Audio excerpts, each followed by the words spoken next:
Friend $2000లకు అమ్మబడుతున్న ఒక డిష్ను కొన్నారు. ఒక అమ్మాయి ఒక చెంచాతో తీసుకుని రుచి చూసింది. అది నిజంగా గుడ్డు కాదని ఆమెకు తెలిసింది.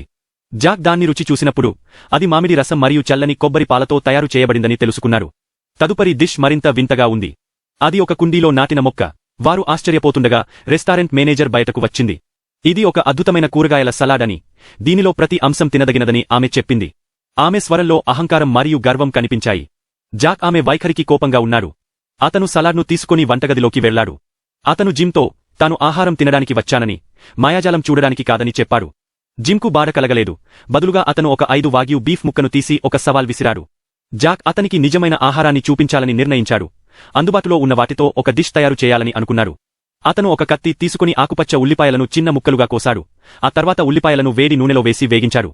వాగ్యూ బీఫ్ను సన్నని పొడవైన ముక్కలుగా కోసి గ్రిల్పై వేసి గ్యాస్తో కలిపి వేగంగా వేయించాడు. నువ్వుల నూనె, జీలకర్ర మరియు ఇతర మసాలాలను జోడించాడు.